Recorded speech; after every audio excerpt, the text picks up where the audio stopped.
Virus corona sebenarnya sudah lama ada, berkembang menjadi berbagai macam jenis virus akibat modifikasi genetik.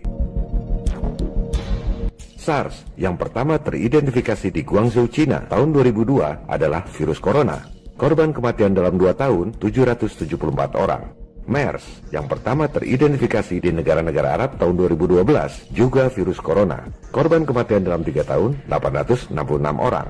Tiba-tiba muncul jenis baru virus corona di Wuhan yang belum pernah ada sebelumnya. Disebut Coronavirus Disease 2019, disingkat COVID-19. Tingkat penyebarannya begitu pesat, jauh lebih cepat dari sepupu-sepupu corona lainnya, yaitu SARS dan MERS. Dalam waktu 1,5 bulan, COVID-19 menyebabkan kematian 3.000 orang. Dari segi persentase tingkat kematian, sebenarnya COVID-19 paling kecil, yang mati dalam tanda petik hanya 3,4%. Virus corona SARS lebih berbahaya, yang mati 9,6%.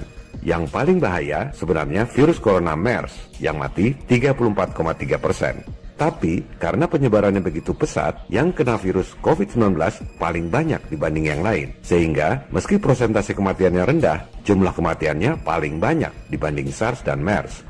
Dari tabel ini, terlihat tingkat penyebaran COVID-19 begitu ekstrim, tak seperti virus biasanya. Padahal, berbagai macam virus sudah ada sejak jutaan tahun yang lalu. Manusia sudah ratusan ribu tahun hidup berdampingan dengan virus.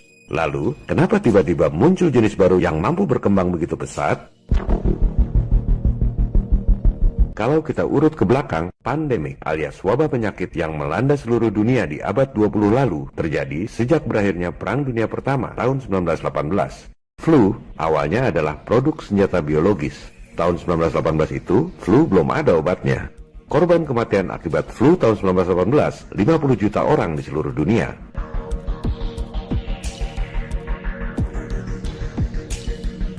Pada episode 17 lalu, saya sudah bahas panjang lebar tentang senjata biologis yang terus dikembangkan sampai sekarang, termasuk bukti-bukti bahwa pemerintah Amerika meracuni warganya sendiri dengan eksperimen senjata biologis. This next story is so unbelievable, we didn't think it could possibly be true. But after receiving thousands of records and declassified reports from the Army, it's confirmed that during the Cold War, the United States military conducted secret tests on unsuspecting people in the city of St. Louis.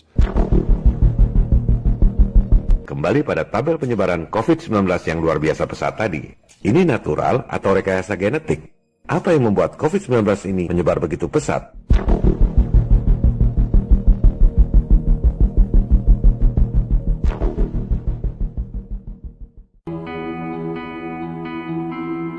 Ini adalah penelitian lab dari virologist yang kredibel di Science Direct, bukan hoax. Mereka sudah lakukan eksperimen modifikasi genetik pada virus corona tahun 2017. Kuncinya adalah asam amino pada virus tersebut. Kalau mau bikin virus corona berhenti menyebar, hilangkan asam aminonya. Kalau mau bikin virus corona cepat menyebar, tambahkan asam aminonya. Dan itulah yang terjadi. COVID-19 menyebar begitu pesat karena ada tambahan asam amino pada virus corona yang sebelumnya sudah ada. Pertanyaannya, penambahan asam amino pada COVID-19 itu alami atau buatan manusia? Kita cari lagi sumber data yang kredibel. Menurut profesor dari National Taiwan University, penambahan asam amino pada virus corona sangat tidak wajar. Biasanya, mutasi virus tidak radikal seperti itu. Aneh kalau virus corona tiba-tiba punya 4 asam amino. Ini adalah campur tangan manusia di lab menambahkan asam amino pada virus corona yang sudah ada supaya cepat menyebar.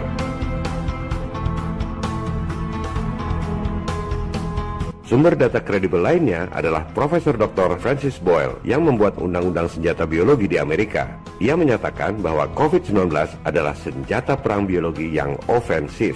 Informasi kredibel juga bisa kita peroleh dari US National Library of Medicine, Departemen Kesehatan Amerika Serikat. Mereka sejak tahun 2003 sudah mengungkapkan indikasi penggunaan wabah flu sebagai senjata biologi.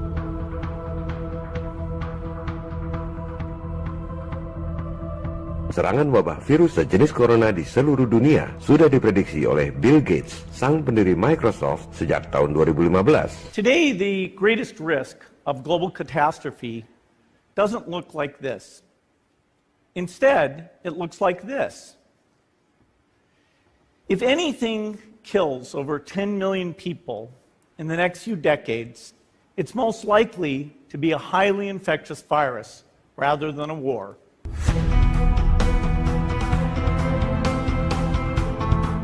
I think an epidemic, either naturally caused or intentionally caused,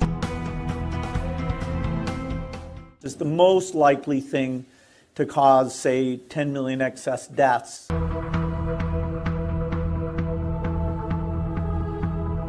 Kejanggalan lainnya adalah, menurut sumber data yang kredibel, penyebaran virus corona ini sudah disimulasikan 2 bulan sebelum virus menyebar di Wuhan. Hasil simulasi tersebut, COVID-19 menyebabkan kematian 65 juta orang. Mereka mensimulasikan dampak kematian akibat COVID-19 ini di New York, Amerika Serikat 2 bulan sebelum virus tersebut teridentifikasi di Wuhan. Simulasi dilakukan oleh Johns Hopkins University and Medicine yang sekarang jadi garda terdepan informasi mengenai penyebaran virus corona. Penyebaran virus corona 2019 ini sudah didesain dan direncanakan dengan sangat matang.